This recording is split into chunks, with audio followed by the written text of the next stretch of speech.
श्री राधे राधे। आज हम अपने प्यारे व्यूअर्स के साथ और प्यारे प्यारे बच्चों के साथ कुछ ऐसी बातें शेयर करेंगे वो अपने जीवन में पॉजिटिविटी ला सकते हैं। चाहे वो किसी भी कंपटीशन एग्जाम की तैयारी कर रहे हो या किसी जॉब के इंटरव्यू के लिए जाना हो। हम उससे पहले घबरा जाते हैं, नर्वस हो जाते हैं, एग्जाम से पहले भी हो जाते हैं। तो 12 साल से उम्र के जो बड़े बच्चे हैं वो दिन में 3-4 बार भी हनुमान चालीसा का ध्यान करें।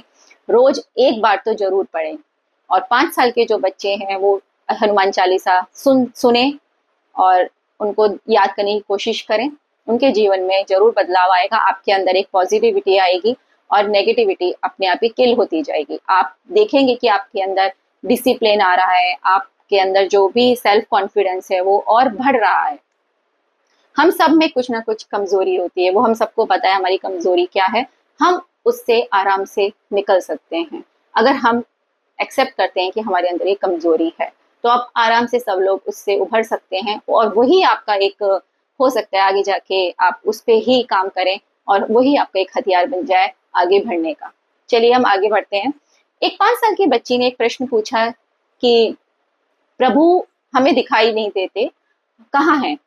तो मैंने आंसर दिया कि प्रभु हम सब में हैं, आपके अंदर है, मेरे अंदर है, लेकिन वो हमें दिखाई इसलिए नहीं देते क्योंकि हम देखना नहीं चाहते। क्योंकि कभी कभी हम अपनी आंखें बंद करके भी हमारे अंदर कुछ ऐसी बातें चलती रहती हैं कि हम नजरअंदाज कर देते हैं कि प्रभु ने हमें इस धरती पर क्यों भेजा है, क्या उद्देश्य है। हम प्रभु का कभी गुणगान नहीं करते। जब भी हम कभी किसी एक दूसरे से मिलते हैं तो इधर उधर की बातें करते हैं, लेकिन प्रभु के बारे में कोई चर्चा नहीं करते। प्रभु इसीलिए नहीं करना चाहते या तो हम डरते हैं कि क्या सोचेंगे लोग, क्या कहेंगे। लेकिन नहीं, हमें हमेशा जब भी हम अकेले में हों, बैठे हों, तो प्रभु के बारे में थोड़ा चिंतन हमें अवश्य करना चाहिए अपने डेली रूटीन में, जिससे हमारे अंदर एक सकारात्मक ऊर्जा का प्रभाव बहे और नेगेटिविटी हटे।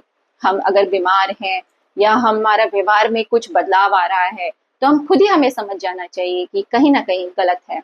हनुमान चालीसा का अध्ययन से आपको ये समझ में आने लगेगा कि हमारे अंदर इतनी बल और इतना बुद्धि और इतना विवेक इतना आ जाएगा कि हमें ये पता हो जाएगा कि क्या सही है और क्या गलत, हमें कब हाँ करनी चाहिए और किस काम के लिए हमें ना करनी चाहिए। इतनी समझ हमें हनुमान चालीसा आप पढ़ेंगे तो आपको अपने आप आने लगेगी। इसलिए हम कहते हैं कि हनुमान चालीसा का अध्ययन आप जरूर करें।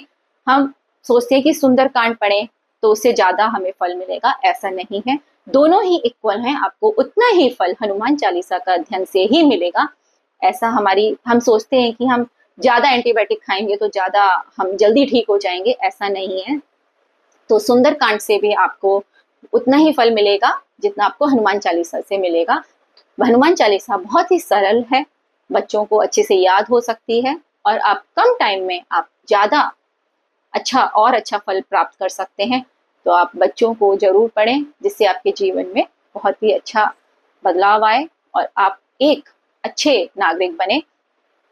यही यहीं पे हम इसको समाप्त करते हैं। धन्यवाद।